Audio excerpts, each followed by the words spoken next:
नमस्कार, मैं अमित गोदियाल और आप देख रहे हैं उत्तराखंड का नंबर 1 डिजिटल चैनल पहाड़ टीवी। तो आज पहाड़ टीवी में फिर से हम एक बार बात करने वाले हैं और वीपीडीओ वीडियो भर्ती की उसमें लगातार नए नए मोड़ आ रहे हैं और एक नया मोड़ इस भर्ती को लेकर फिर से आया है। एक तरफ जहां डॉक्यूमेंट वेरिफिकेशन चल रहा है वीपीडीओ वीडियो को लेकर, साथ ही आज एक प्रेस कॉन्फ्रेंस की गई है जिसमें बेरोजगार जो संघ है उसने एक आरोप लगाया है और एक आरोप यह लगाया है कि जो वीपीडीओ वीडियो पेपर था वो पहले ही पूर्व में लीक हो गया था। उसको लेकर उन्होंने कुछ तथ्य पेश किए हैं, मैं आपको दिखाना चाहूंगा। ये कुछ व्हाट्सएप के आंसर की हैं जो पेपर से होने से पूर्व में ही लीक कर दिए गए थे और बच्चों के पास पहुंच गए थे। ये इसमें वो सारे क्वेश्चंस के आंसर हैं जो पेपर में आने वाले थे और ये आपको मैं बता दूं कि ये 61, 63, 64 ऐसे क्वेश्चंस हैं जिसके आंसर पूर्व में ही पहले ही बच्चों को मिल गए थे। तो इसको लेकर हम आयोग पहुंचे हैं और आयोग में हमारे साथ सचिव साहब हैं, उनसे भी जानेंगे कि आखिर आयोग किस तरीके से देख रहा है, क्योंकि पूर्व में भी जो बेरोजगार संघ है उन्होंने अध्यक्ष जी से मुलाकात की है और ये तमाम जो चीजें हैं इसे अध्यक्ष जी के सामने रखा है। तो सचिव साहब हमारे साथ हैं, बडोनी साहब, उनसे बात करेंगे, उनसे जानेंगे। सर पहले तो स्वागत है आपका पहाड़ टीवी में। और सर फिर से एक बार, क्योंकि वीडियो और वीपीडीओ की बात करें तो लगातार विवाद की स्थिति और पूर्व में भी कई ऐसी भर्तियां हुई हैं। और सर इस तरीके का जो अब ये आंसर की निकल कर आई है जिसमें ये दिया गया है कि 4 दिसंबर 2021 को सुबह 4 बजे एक मैसेज आता है जिसमें आंसर की देती जाती है। इस पर क्या कहना है आपका? पहले तो ये कहूँगा कि अभी ये सोशल मीडिया का एक स्क्रीनशॉट जैसा है, ये सही है कि नहीं है, या सोशल मीडिया बहुत जिम्मेदार मीडिया नहीं है जैसे मैंने पहले भी अनुरोध किया था। तो इसका हर जांच, जैसे बेरोजगार संघ जो हमारा है उन्होंने पहले हमको एक लिस्ट दी थी, केवल एक अभ्यर्थियों की लिस्ट दी कि साहब ये संशय है। संशय क्यों है वो उसमें कुछ नहीं था। तो इन सब मामलों में हम अपना, उस मामले में भी हम इंटरनल असेसमेंट करा रहे हैं और उसके बाद अगर कोई जांच के लायक मामला बनता है तो जरूर उसकी भी जांच करेंगे। और ये मामला जो आप, ये मेरे ख्याल से माननीय अध्यक्ष जी को शनिवार को दिया गया है, उस दिन अवकाश था, तो उस मामले में भी जरूर हम अपना असेसमेंट करके कि कौन से प्रश्न हैं, किस पेपर के हैं, क्या हैं, जो एक इंटरनल, जिससे कुछ इस्टेब्लिशमेंट हो जाए कि हाँ कुछ तो तथ्य है, उसके बाद जरूर जांच के निर्णय आयोग लेगा। हाँ सर, एक तरफ जहां डीवी अभी चल रहा है वीडियो का और इस तरीके के जो सिलसिलेवार हैं पूर्व में भी इस भर्ती पे लगा, क्योंकि आयोग ने भी कहा था कि अगर कुछ एविडेंस मिलते हैं तो आयोग जरूर इस पे कार्रवाई करेगा और एफआईआर भी आप लोगों ने की है। पर सर एक तरफ जहां डीवी चल रहा है वो 900 बच्चे भी हैं और एक तरफ अब इस तरीके के जो पेपर लीक के जो ये तथ्य निकल कर आ रहे हैं, किस तरीके से देख रहे हैं, क्योंकि वो बच्चे भी अब बीच मझधार में कहीं ना कहीं अटक जाएंगे अगर इस तरीके के हुआ। ये पूरा मामला सब किस तरीके से आप देख रहे हैं? भविष्य जो है बच्चों का वो कहाँ देखते हैं इस समय?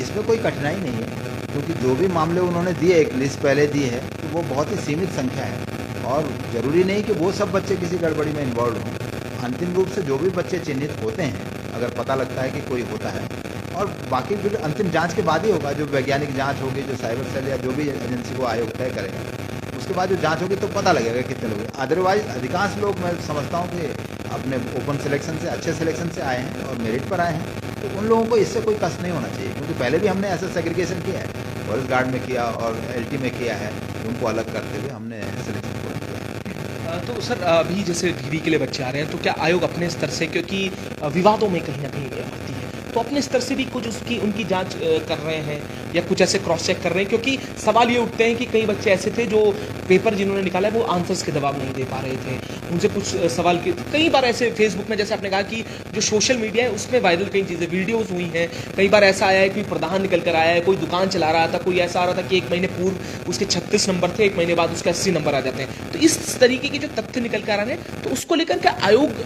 डीवी के समय या उससे में कुछ ऐसा कर रहा है जिससे क्रॉस चेक कर सके कि इस चीज़ों को? बिल्कुल, आयोग अपना असेसमेंट कर रहा है उन बातों में, क्योंकि उन्होंने एक सूची पहले भी दी है, तो उन सूची जो भी नाम हमारे सामने है उनका असेसमेंट हम भी कर रहे हैं, जो डीवी के दौरान भी चल रहा है। और इसके बाद जो ये एविडेंस के तौर पर बता रहे हैं, तो इस एविडेंस का भी हम असेसमेंट अपना करेंगे और ज़रूर जब समझा जाएगा कि ये इस तरह का मामला बन गया है कि इसमें एक जांच होनी चाहिए प्रॉपर, एक थर्ड पार्टी के द्वारा, तो उसका भी निर्णय आयोग करेगा। सर अब कई सवाल हैं, देखिए, क्योंकि जैसे ही हम आयोग आते हैं तो जो युवा साथी हैं जो पेपर भर रहे होते हैं, जो भर्तियाँ को भी लेकर सवाल आ रहे हैं कि जुलाई में होगा या नहीं होगा, वो भी जो सूची निकली है। पर सर साथ में एक बड़ा सवाल आता है कि जिस तरीके से आंसर्स को लेकर एक बड़ा, मैं आपसे इसमें आपसे ये प्रश्न भी कर रहा था कि एनसीईआरटी में कोई आंसर दिया है, उसके अलावा उसका आंसर कहीं और निकल जाता है, जो एक्सपर्ट कमेटी होती है उसे नकार देती है। तो सर इस चीज़ को लेकर बच्चों में बड़ा संशय बना हुआ है कि क्या जो आंसर एनसीईआरटी में दिए होते हैं, जो आंसर्स किसी बुक में दिए होते हैं, फिर उसे गलत कर दिया जाता है। तो ये एक बड़ा विरोध अब कहीं ना कहीं शुरू हो गया है कि जो आंसर उन्होंने एनसीईआरटी में पढ़े उसके विपरीत आंसर्स निकल के आते हैं, उसके विपरीत जो एक्सपर्ट है वो लिख के देते हैं। सर इसमें क्या है, और जो एक्सपर्ट कमेटी की आप बात करते हैं, जो पूरा पैनल बनता है, वो किस तरीके से काम करता है? सर ये बड़ा समझाने वाला इशू भी है, क्योंकि बच्चे इस चीज को अलग तरीके से ले जाते हैं, फिर आयोग पर सवाल खड़े होते हैं। इस पर क्या कहना है? देखिए, जहाँ भी जिस भी परीक्षा में बहुत वैरायटी है रीडिंग मटेरियल की, पुस्तकों की, पाठ्य पुस्तकों की बहुत सारी वैरायटी है और बच्चे बहुत अलग अलग सोर्सेज से पढ़ते हैं। वहाँ पर वो जरूर कोई बच्चा किसी बुक से किसी आंसर को, कोई बच्चा किसी मटेरियल से किसी आंसर को, और कुछ मटेरियल में इनका व्यूज में परिवर्तन, फैक्ट्स में परिवर्तन, टाइम के साथ परिवर्तन, कई सारी बातें होती हैं जिससे वो आंसर चेंज हो जाता है। तो उसमें इसीलिए एक जो गड़बड़ी नहीं है, ये गड़बड़ी नहीं है, ये बेसिकली पेपर को और ठीक करना है। जो क्वेश्चन आए हैं सबको ठीक करने का ये एक तरीका है। तो उसका इसीलिए हमने एक व्यवस्था, और यहाँ हमने ही नहीं, सारे आयोगों में यही व्यवस्था है कि उनको एक एक्सपर्ट के पैनल से देखा जाता है। जो भी ऑब्जेक्शन बच्चे करते हैं, हाँ ऑब्जेक्शन नहीं किया तो उसको नहीं देखा जाता, लेकिन ऑब्जेक्शन कर दिया है तो एक एक्सपर्ट के पैनल से उसे मॉडरेट कराया जाता है। और वो एक्सपर्ट एक तरह से थर्ड पार्टी है, वो कमीशन के निर्णयों को भी चेंज करता है, कमीशन के द्वारा दिए गए आंसर बुक को भी चेंज करता है। और बेसिकली कमीशन का नहीं है तो वो भी किसी एक्सपर्ट ने बनाया है क्वेश्चन। तो क्वेश्चन होना और उसका मॉडरेशन एक बहुत ही एक्सपर्ट बेस्ड सिस्टम है, और इसीलिए 3 कम से कम एक्सपर्ट उसमें रखे जाते हैं कि वो बहुमत से कम, उनमें भी मत भिन्नता हो सकती है, तो कम से कम बहुमत से वो डिसीजन हो। तो कम से कम 3 एक्सपर्ट्स का उसमें पैनल होता है, और उसके बाद वो जो चेंज करते हैं उसके आधार पर ही सेकेंड आंसर की जारी होती है, और उसी के आधार पर परिणाम जारी होता है। तो ये इसमें प्रक्रिया है जो एक एस्टेब्लिश प्रक्रिया है, पैन इंडिया है, और हमारे सभी एग्जाम्स में चाहिए। हाँ, तो सर अब जिस तरीके से आने वाले जो पेपर्स हैं और इस तरीके का जो आपके पास जो तथ्य निकल कर, मतलब ये तथ्य जो उन्होंने रखे हैं, तो आपने कहा है कि इसकी जांच होगी और एफआईआर भी होगी अगर कुछ ऐसा पाया जाता है। तो जो लोग अभी डीवी में आ रहे हैं, अगर कुछ ऐसा पाया जाता है जिस तरीके से ये बताया जा रहा है कि पूर्व में ही आंसर्स की हो रही है, तो किस स्तर पे हो सकता है सर ये? क्योंकि ये भी अपना में बड़ा सवाल होता है कि आयोग पर सब उंगली उठाते हैं। तो क्या होता है सर, क्या कारण होता है कि इस तरीके के जो पेपर लीक होना, इसे क्या कारण मानता है आयोग? किस स्तर पे होता है? क्या कारण होते हैं कि इस तरीके के पेपर पूर्व में भी हुए हैं? जैसे क्या मानते हैं आप, किसे? मेरा कहना यह है इस मामले में कि एग्ज़ाम थोड़ा जटिल प्रक्रिया है और मल्टी स्टेक होल्डर है, बहुत सारे पक्ष इसमें लगते हैं। इसमें आयोग भी है, इसमें प्रिंटिंग भी है, इसमें ट्रेजरीज भी हैं, इसमें मजिस्ट्रेट भी हैं, इसमें पुलिस है, इसमें सेंटर्स हैं जो एग्ज़ाम करा रहे हैं, मेन तो सेंटर्स भी हैं। तो वो सब स्टेक होल्डर हैं जो एग्ज़ाम में भागीदार बनते हैं, और ये कहीं भी हो सकता है कि जो भी इन्फ्लुएंस या प्रभावित हो सकता है वो इसमें ब्रीच कर सकता है। तो ये कहना कठिन है कि ये कहाँ हुआ होगा, लेकिन जैसे अभी फॉरेस्ट गार्ड के मामले में आया था तो उसमें यही था कि वो सेंटर से वो पेपर लीक हुआ था। तो उसी तरह से हर एग्ज़ाम में एक अलग अलग मामला आता है, तो उस सब जांच के बाद ही तय हो सकता है कि कहाँ पर ये हुआ है और किसने भेजा, या ये एविडेंस इनका ऑथेंटिक भी है या नहीं है। उस सब के लिए जांच जरूरी है, और उसके लिए उससे पहले हमारे आयोग में भी एक प्रिलिमिनरी जांच जरूरी है कि हम जो केस पुलिस को दे रहे हैं उसमें तथ्य कुछ है कि नहीं। सर ये कुछ सवाल है, जैसे एलटी अभ्यर्थी की नियुक्ति कब तक होगी, उसका फिजिकल, कई पेपर्स के फिजिकल अभी हैं जिसमें कई ऐसी चीज़ें हैं, जैसे कई लोग अभी जो वो बंदी रक्षक का पूछ रहे हैं, दरोगा का जो फिजिकल है वो पूछ रहे हैं। सर ये कब होने वाला है फिजिकल? क्योंकि काफ़ी समय से जो इंतज़ार कर रहे हैं उनके लिए सर इस पर कब? इसमें जो बंदी रक्षक और जो एसआई का फिजिकल है वो पुलिस कांस्टेबल के बाद होंगे, वो पुलिस विभाग कराएंगे। जो फॉरेस्टर का फिजिकल है वो हम लोग कराएंगे, और संभवतः जून में 20-21 तारीख को हो जाएगा, उसकी डेट हम जल्दी देने वाले हैं। और यही 3 फिजिकल अभी हैं, पटवारी का फिजिकल उसके बाद होगा।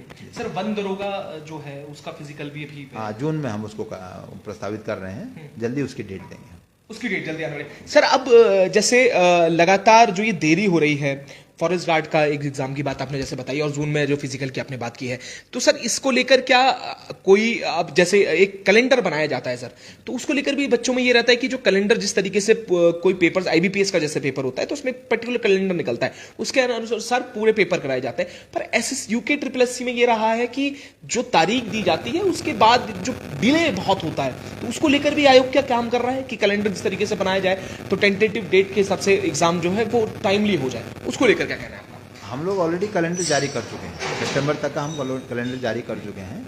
और जो आप कह रहे हैं कि कठिनाइयाँ हमेशा आती हैं, कभी महामारी आ गई है, कभी डिजास्टर ऐसा हो जाता है, कनेक्टिविटी हट जाती है, कई तरह की प्रॉब्लम्स होती हैं जिनके लिए पेपर शिफ्ट करना पड़ता है, या अभी कल बारिश के कारण एक दिन का फिजिकल शिफ्ट करना पड़ा, तो वो आता रहते बाधा। लेकिन हमने जो टेंटेटिव कैलेंडर जारी किया है, हमने पहले भी उस पर स्टिक किया है, और कोविड के होते हुए भी हमने बहुत सारे परीक्षाएँ कराई हैं 2020-21 में भी, 2021-22 में भी, और उनके रिजल्ट भी 4-5 महीने के औसत टाइम पर हमने दिए। तो ऐसा नहीं है कि डिले हो रहा है। अगर आप बाकी आयोगों के कंपैरिजन में देखेंगे तो हमारा एग्जाम और हमारा जो प्रक्रिया है लगभग टाइम से खत्म हो जाती है। सर अब मैं ये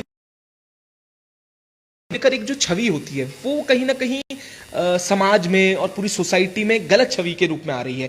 लोग जो हैं, जो युवा हैं, वो एक तरह से शिकायत भी करते हैं, इल्जाम भी आयोग पे लगाते हैं कि इस तरीके की धांधली का एक आरोप लगता है आयोग पे। उसके लिए क्या बोलना चाहेंगे सर? क्योंकि एक अहम पद पे आप हैं, तो साथ में जैसे ही हम लाइव कर रहे हैं तो काफी जो लोग हैं उनके मैसेज आ रहे हैं, बच्चों के मैसेज आ रहे हैं, जैसे एलटी को 1 ईयर होने वाला है, कब तक पूरी होगी, जांच होनी चाहिए इसको लेकर, और ऐसे इस तरीके के आ रहे हैं कि आयोग कि इसमें मिला हुआ है, और ये बड़े बड़े आरोप इस पे लगते हैं। तो सर इस पे क्या कह रहे हैं? क्योंकि यूके पीएससी भी एग्जाम कराता है, यूके ट्रिपल एससी ही ऐसा क्यों वो होता है कि उस पे ही सारे जो इल्जाम है वो मर दिए जाते हैं? क्या कहेंगे सर? उसका रीज़न ये है कि आरोप लगाना आसान है। एक रीज़न तो ये है कि आप बहुत आसानी से आरोप लगा सकते हैं, और अगर आप 1-2 नंबर से भी अटक गए हैं, कोई फ्रस्ट्रेशन है, तो आप आरोप ही लगाते हैं, और ज़्यादातर लोग नहीं निकल पाते। जितने पद हैं उतने लोग सेलेक्ट होंगे, मैक्सिमम लोग आरोप ही लगा सकते हैं। तो वो आरोप लगाना इसमें आसान है, पर मैं कहता हूँ कि अच्छा एग्ज़ाम कराना बहुत ही जटिल मसला है, और उसके लिए हमने बहुत सारा इम्प्रूवमेंट किया है। अगर आप पिछले 5 सालों में जो एग्ज़ाम प्रोसेस के लिए कराए गए इम्प्रूवमेंट देखेंगे, किसी भी दूसरे आयोग से सबसे अच्छे होंगे। हमने ऑनलाइन एग्ज़ाम भी शुरू किए, हमने जैमर लगाने शुरू किए, हमने बायोमेट्रिक बिल्कुल मैंडेटरी किया, वो भी क्लासरूम के अंदर, और HHMD से हमने फ्रिस्किंग शुरू की, और वो भी और अच्छे हम उसको इम्प्रूव करते जा रहे हैं। तो जो इम्प्रूवमेंट 5 साल में हुआ है वो काफ़ी अच्छा है। इसके अलावा 4 से 5 मुकदमे हम खुद दर्ज कर चुके हैं अपने एग्जाम्स में, तो वो मुकदमे, वो जांचें हुई हैं, बहुत लोग जेल गए हैं। तो ऐसा नहीं है कि हमने प्रयास नहीं किया, इससे पहले शायद ऐसा कभी नहीं हुआ। तो आसान होता है। दूसरे कमीशन में क्यों नहीं होता? क्योंकि बल्क एग्जाम, बल्क सिलेक्शन हमारे यहाँ हो रहा है, तो आपको थोड़ा दिखेगा। तो और जो डिससेटिस्फाइड है वो आरोप लगाने में जल्दीबाजी करते हैं और आरोप लगाते हैं। वो अधिकतर आरोप सच्चे नहीं होते हैं इसमें। सर अभी एक आया था, एक व्यक्ति है, वो कमेंट कर रहे हैं कि फॉरेस्ट गार्ड में भी आयोग ने ये बात कही थी कि कोई धांधली नहीं हुई, पर उसमें जांच जब हुई तो 57 जो है जांच बैठी तो 57 के सामने आई वीडियो, मतलब उसमें कहीं ना कहीं वो निकल कर आया था। तो उसको ही लेकर वैसे ही वो कह रहे हैं कि वीपीडी और वीडियो में भी इस तरीके का हुआ है कि अगर इसमें जांच होती है तो वो सारी चीजें निकल कर आएंगी। इस पर क्या कहेंगे? तो जांच के लिए कौन मना करता है? हमने फॉरेस्ट गार्ड में भी कराई, देखिए उसमें ब्लूटूथ से नकल का मामला है। तो वो कैसे आप पता करेंगे कि ब्लूटूथ से नकल हो गई है? ये आम कमीशन में कैसे पता लगा सकते 40 आदमी कि कहीं पर ब्लूटूथ से नकल हो गई? वो सब जांच के बाद ही आता है। तो कोई बात आती है तो जांच होती है, तो जांच के बाद ही पता लगेगा। इसमें भी जांच के बाद पता लगेगा कि सत्यता क्या है और कितने लोग इसमें इन्वॉल्व हैं। तो वो सब जांच होने के पहले होता है। लेकिन हम लोग जांच करा रहे हैं, यही तो हम कहना चाह रहे हैं कि हम लोग जांच करा रहे हैं, और किसी भी मामले में हम शुचिता से और पारदर्शिता से पीछे नहीं हटने वाले। हम प्रतिबद्ध हैं। राज्य सरकार का भी ये निर्देश है कि भाई हर एग्जाम अच्छा होना चाहिए। तो स्टेट गवर्नमेंट का और आयोग का दोनों का एंडेवर है, और मुझे उम्मीद है कि धीरे धीरे ये मामले हमारे यहाँ और शुचिता बढ़ेगी और अच्छा एग्जाम होगा। सर कई पेपर ऐसे हैं जिसके डीवी हो चुके हैं, उनकी ज्वाइनिंग हुई। रेशम विभाग का शायद एक मामला है, वो उसको लेकर भी बच्चे सवाल कर रहे हैं कि रेशम की उसकी डीवी हो गया है और अक्टूबर में शायद वो हो गया था, उसकी ज्वाइनिंग कब होगी, कितना समय और लगना है? नहीं, उनमें अधिकतर ज्वाइनिंग हो चुकी है। वो तो लास्ट लिस्ट को एक आध बच्चे, जो 2-4 बच्चे, कुछ बच्चे हुए हैं, लिस्ट उनकी जारी, स्टॉक की भी और रेशम की भी। वो तो सेकंड और थर्ड लिस्ट है, जब उनके रिजेक्शन होंगे, क्योंकि वो प्रोसेस है, आपको दूसरे को मौका देना पड़ता है, फिर रिजेक्शन करना पड़ता है, फिर रिजेक्शन के बाद नई लिस्ट जारी होती है, उसमें थोड़ा समय लग सकता है। सर एक संदेश मैं आपसे जरूर लूंगा, क्योंकि जिस तरीके से कई आरोप लग रहे हैं, इसमें भी लगातार कमेंट कर रहे हैं कि 4 लाख रुपए में पेपर बिका है। अलग अलग तरीके के जो युवा साथी हैं, और ये भी कहीं ना कहीं आपने कहा है कि सिलेक्शन ना होना भी कारण है, जिससे सिलेक्शन नहीं हुआ तो उसमें फिर आरोप लगते हैं, और फिर जिस तरीके से पूरा एक वो हो रहा है, तो उसको लेकर क्या आयोग की तरफ से आपने कहा है, क्योंकि कई बच्चे अभी डीवी के लिए भी आ रहे हैं, तब पहुंच रहे हैं, उनके भी मैसेज आ रहे हैं कि हमने पेपर निकाला है और इस तरीके के जो नहीं सेलेक्ट हुए हैं उनके कारण इस तरीके के आरोप लगाए जा रहे हैं। तो ये पूरे जो दोनों पक्ष हैं, दोनों पक्ष एक आमने सामने अब नजर आते हैं।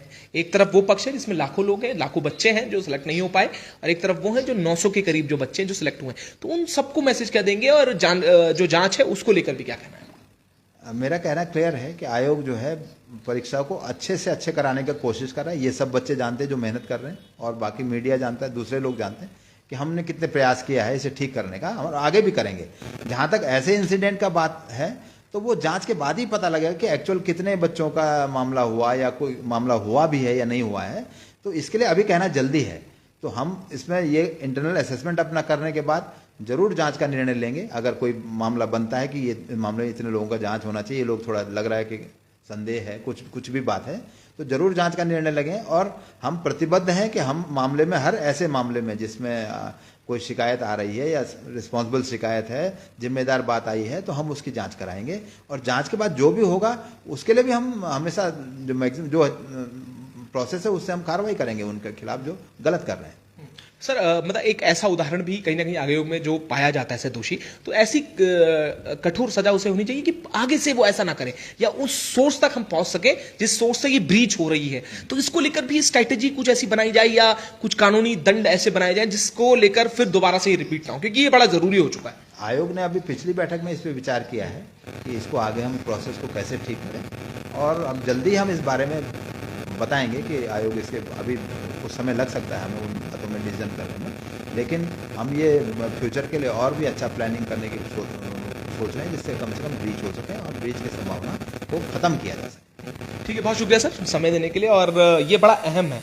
और सतीश साहब ने भी बात कही है कि आगे किस तरीके से पेपर को और अच्छा किया जाए, और जो ये पेपर है और जो ये तथ्य रखे गए हैं, ये भी, इस पर भी जांच होगी। तो जितने दर्शक अभी जुड़े हैं उनसे भी निवेदन रहेगा, इसे शेयर जरूर करिएगा। और ये बड़ा महत्वपूर्ण है कि अगर इस तरीके की ब्रीच हो रही है, इस तरीके के अगर पेपर लीक हो रहे हैं, तो उस पर क्या कार्रवाई होगी, और ये क्या पेपर जो ये लीक हुआ है इसमें कितनी सच्चाई है, ये भी एक जांच का विषय है कि आखिर ये जो लीक हुआ है किस स्तर पे हुआ है, किसने किया है, उस पर क्या कार्रवाई होगी, ये भी देखने वाली बात होगी। पर लगातार हम सर ने जैसे जानकारी दी है, कईयों के जो फिजिकल है वो जून में प्रस्तावित हुए हैं, उसके साथ साथ रेशम की जो बात की है उसमें लास्ट लिस्ट आनी है, वो कुछ ही महीनों में या दिनों में आ जाएगी। उसके साथ साथ जून में कुछ जो फिजिकल बचे हैं वो आयोग की तरफ से उसकी डेट आ जाएगी, और जून में वो सब फिजिकल हो जाएंगे। तो इस पर भी लगातार आपको अपडेट देते रहेंगे, तो ऐसे जुड़े रहिएगा और देखते रहिएगा पहाड़ टीवी।